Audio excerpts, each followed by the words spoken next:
آفاق کے ہر ہر گوشے میں اگر انسان جانوروں کی طرح عقل اور شعور سے کام نہ لے اور نفسانی خواہشات کے پیچھے بھاگے تو جانوروں سے بدتر ہو جاتا ہے،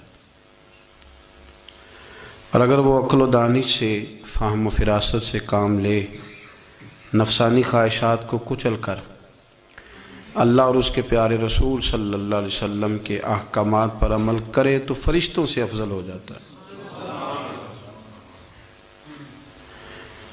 انسان کے وجود میں اللہ نے جن چیزوں کی خواہش پیدا کی ہے، اللہ فرماتے ہیں ان کی خواہشیں پوری کرو، پر نفسانی خواہش کو اصولوں کی بنیاد پر پورا کرو۔ اس کا ایک اصول بناؤ۔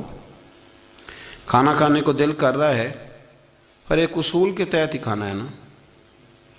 اگر بے اعتدالی سے کھایا جائے گا تو انسان بیمار ہو جائے گا۔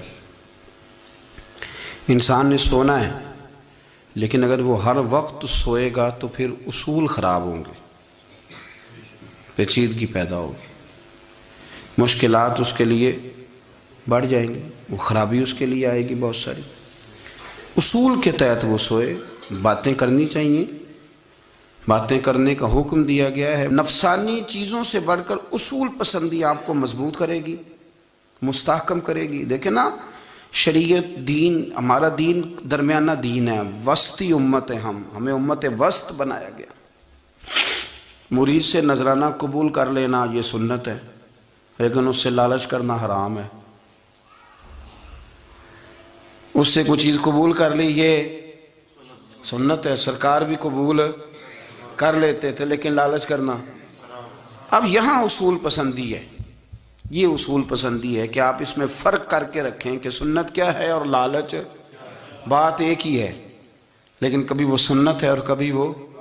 اب اس میں آپ نے اصول پہ قائم رہنا ہے، اصول پہ۔ میرے رسول کریم صلی اللہ علیہ وسلم پر اللہ کریم نے قرآن مجید نازل فرمایا تو سورہ صاد کے اندر ارشاد فرمایا وَلَا تَتَّبِعِ الْهَوَىٰ، خواہشوں کے پیچھے نہ چلنا۔ ذرا قرآن مجید کی ترتیب دیکھیے، خواہشات کے پیچھے فرمایا فَيُضِلَّكَ عَن سَبِيلِ اللَّهِ، ورنہ یہ تمہیں اللہ کے رستے سے بہکا دیں گی۔ بہک جاؤ گے، خواہشوں کے پیچھے چلو گے، یہ تمہیں اللہ کے رستے سے تم بہک جاؤ گے۔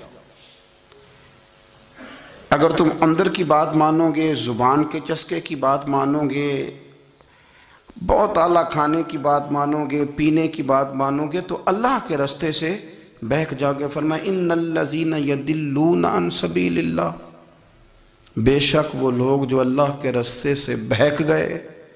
پہلے فرمایا بہکاتا کون ہے؟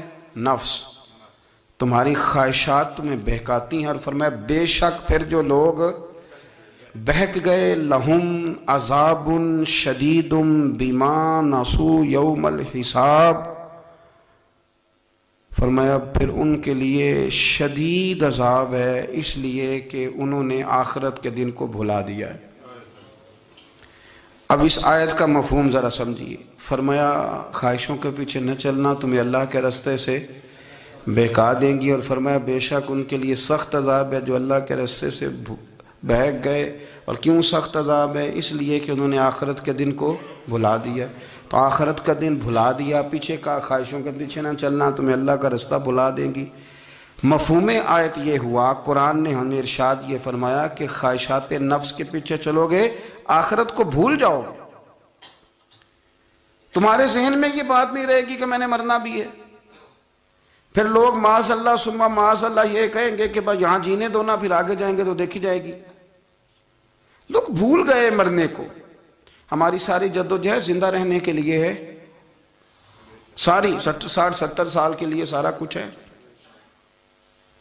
آپ دیکھ لیں، ٹٹول لیں کسی بندے کو، صرف جتنی محنت کر رہا ہے وہ جینے کے لیے کر رہا ہے۔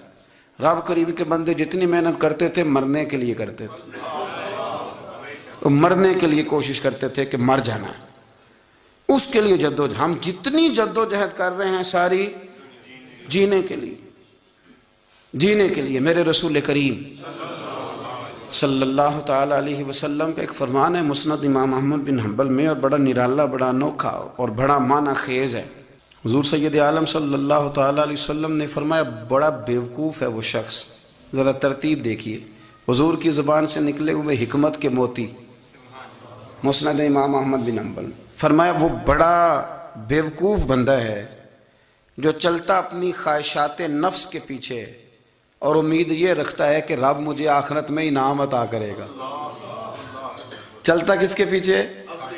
خواہش کے پیچھے، اور کہتا یہ ہے کہ اللہ مجھے قیامت میں انعام دے گا، تو انعام تو اسے دیا جاتا ہے نا جو کو محنت کرتا ہے۔ دیکھیں نا، جس کا منہ پنڈی کی طرف ہے تو پنڈی وہ پہنچے گا کہ وہ جس کا منہ پنڈی کی طرف ہے وہ لاہور پہنچ جائے گا۔ منہ پنڈی کی طرف کرنا اور خواہش لاہور کی رکھنا، منہ کر لینا لاہور کی طرف اور خواہش پنڈی کے رکھنا، تو میاں یہ تو نہیں نہ ہوگا۔ پیچھے جو تلے خواہشات نفسانیہ کے ہمارے ہاں نا بہت بڑا رٹا ہے۔ آپ یقین کریں، میں اکثر کہتا ہوں، میں یہ کہا کرتا ہوں کہ ہمیں نا اپنی مرضی کا سارا کچھ چاہیے، اپنی مرضی کا سارا کچھ۔ ابا جی بھی اپنی مرضی کے، بچے بھی، استاد بھی، پیر صاحب بھی،